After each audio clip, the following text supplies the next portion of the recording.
Blazblue Entropy Effect is now Blazblue Entropy Effect X.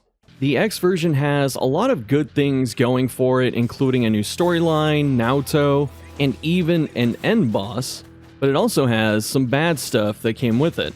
Some of the bad things that came with it are bugs that are always going to be present until they get fixed, but some of these have been lasting for quite a while. The great and fun new storyline cannot be accessed until you finish the previous storyline, and in my opinion, the worst offender is that Transcendent Susan is not readily accessible. Bow down to your Reiki overlords and repent. To speak on the good stuff more at length, the first thing to really highlight is the new storyline. It seems to be more of an alternate universe compared to the original BlazBlue story that goes back to the original fighting games, rather than being an entirely separate thing from the series. When I say alternate universe, I want to stress that the new story is not fanfiction. It's Arxis-approved fanfiction. There's a big difference. The reason for the alternate universe style of story is because 91 Act, the developer that is making BlazBlue Entropy Effect, does not have the rights to make progress on it, meaning they have to get it from Arxis. If you're a fan looking for a new BlazBlue fighting game, it is very unlikely to happen. Mori is gone. He was the one that produced the original BlazBlue series and fighting games, and Arxis has since said that they want to work on Guilty Gear as their premier fighting game and not have their other fighting game titles compete. But then they also took the bag from Marvel for Tokon, so make of that what you will. Since 91 Act does not have the ability to progress the story for the game, the best thing they can do is to make something akin to an alternate universe, which is what's happening now. The story's been really cool so far. It's very well made, it has 3D CGI of other BlazBlue titles, and the OG voice actors coming back with their character models and acting as the replacement for the phenomena from Sky City.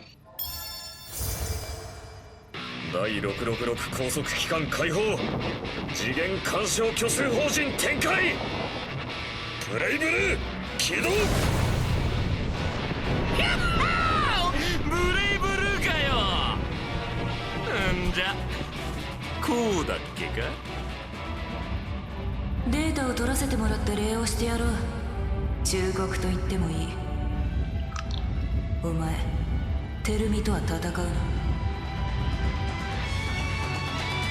第666高速機関開放次元干渉虚数法人展開コード SOL ブレイブルー起動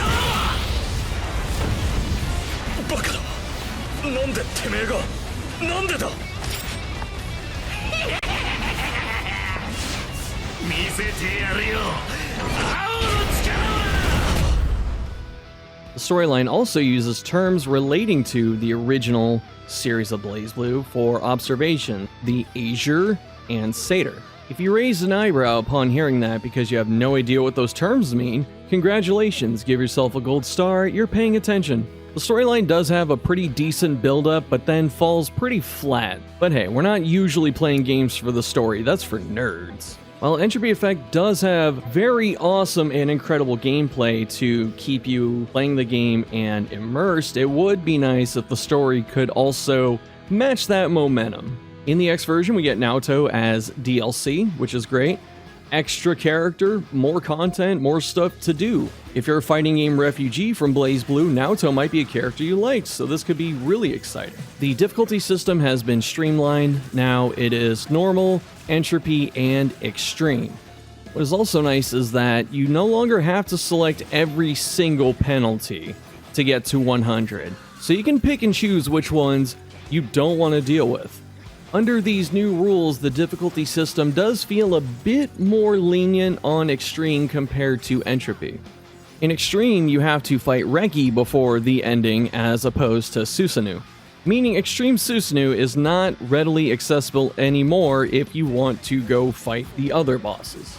There's a new stage in extreme. It is called the Void Domain.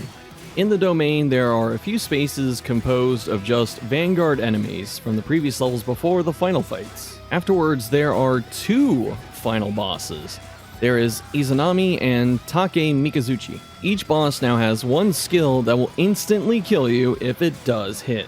More on this later. Let's back up a bit. Vanguard battles.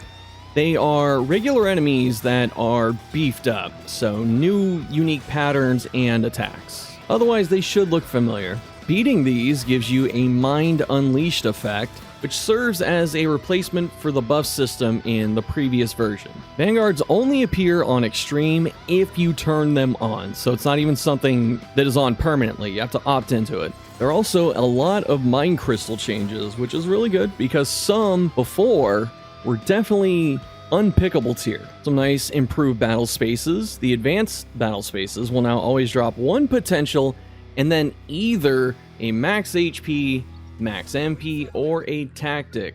With good reason, because something that is added challenge should give an appropriate reward. So you feel that, yes, I'm taking a risk. I could just coast through doing the easy battles, but instead I'll do an advanced one and I'll get something really good for it.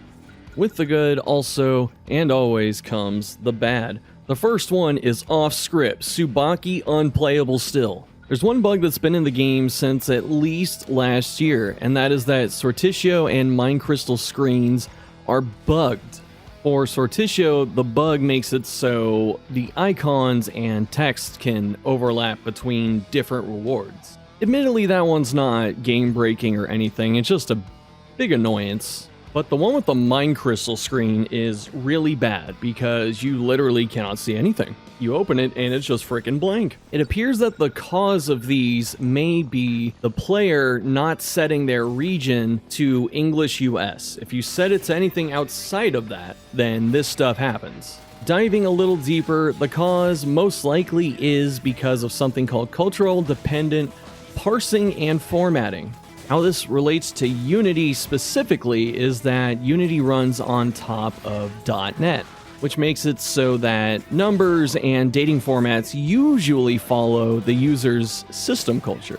An easy example of this is that in America, to show and signify a decimal, we use a period, while other countries, like the Czech Republic, use commas. The Mind Crystal bug is really problematic because in the story, there are some missions that require you, the player, to equip or unlock certain Mind Crystals to progress the story. If you have no idea about this bug and how to solve it, you can get soft-locked. At this point, it's important to note that 91 Act is a Chinese developer. As of the recording of this video, the Lunar New Year was very recent and they're on vacation, so who knows when a fix is coming.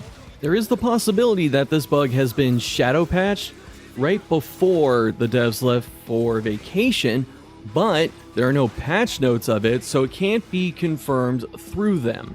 Moving on from bugs, Sky City having to be completed first in order to access the new storyline is pretty sucky. There's no real reason to gate it like this because the second storyline is completely separate from the first. As in, there is no correlation. In fact, in the Diving Bell system, all of the terms are different. At that point, what is the reason to split them apart like that and make you go in sequential order? The only thing I can surmise is that they don't want you combining each storyline because you might forget which one is going where, especially the original storyline, because the whole thing with Phenomena and all that feels like something out of Nier Automata, but it would just be nice to be able to pick what you enjoy more and work on that. Earlier I spoke about each boss having an instant kill, so we have 2 new instant kills for 2 new bosses. This sucks pretty bad. They can serve as noob traps or content pog clip moments if you're a content creator. With Izanami, her astral is a little more excusable if they even had a chance of being permissible, because the icon and animation look the exact same as her astral from Central Fiction. In contrast, Take Mikazuchi has no real tell and the player is essentially sucked into it, turning it into a knowledge check that you have to die to at least once before you can start understanding it. Mechanics like this are kind of outside of the scope of enjoyment for a lot of casual players, and I don't say casual as like a negative connotation. I just mean You only have limited game time per week because you have a lot of other responsibilities like job or family, and you decide to play a couple hours of BlazBlue on your Saturday, and that's all the time you have. And here you go, trying out the new content, and then maybe you dodge one of the instant kills, then you get hit by the other. Or even worse, you get hit by the first one, do another run, get past that boss, and then get hit by the second. That's enough for a negative Steam review. And finally, something that affects everyone for the most part. It's that performance after Stage 4 just goes in the trash can, specifically for Alpha Space and Void Domain. In a game focusing on precision, accurate combat, it makes the experience much worse when you have to deal with performance issues in the middle of that. When comparing these two lists together, me personally, I feel that the good far outweighs the bad. Bugs can be fixed, and as far as the story goes, it is annoying, but once you get through the first storyline, you get to play the second, so it's just kind of a time investment thing. And then same with the performance issues, that can get ironed out. The thing that probably bothers me the most is just having the instant kills, which I know isn't going to bother everyone. There are probably people that love it, and people that think I'm just complaining for complaining's sake. Overall, though, I want to stress how good of a job 91 Act is doing with this game. You had an IP that has pretty much been disowned from its parents, with no possible future of having more fighting games. I also personally think that BlazBlue was way better than Guilty Gear ever was, and you may be of the same mind. Even though we're not getting more BlazBlue fighting games, and I am incredibly sad about that because the last BlazBlue Central Fiction was almost 10 years ago. Shit, it was 10 years ago. And no, I don't count Crosstag, okay? That was a cash grab for EVO that year. I don't know if you remember, when you saw that game on the shelf, it had a sticker that said, will be presented at EVO in like 2 months, because I think the game came out in June. So yeah, new BlazBlue content in any form, cool. Returning voice actors and reusing a lot of the awesome art or giving it some small upgrades here and there, fantastic. I get to play two of my favorite characters, Hazama and Lambda, in an action game instead of a fighting game, so I get to use characters that I like and I'm familiar with, but in a new setting. If the humble viewer ever wants to do a deep dive on 91 Act, it's actually a very impressive story, considering the dev was on the brink of closing the doors. While the story can be...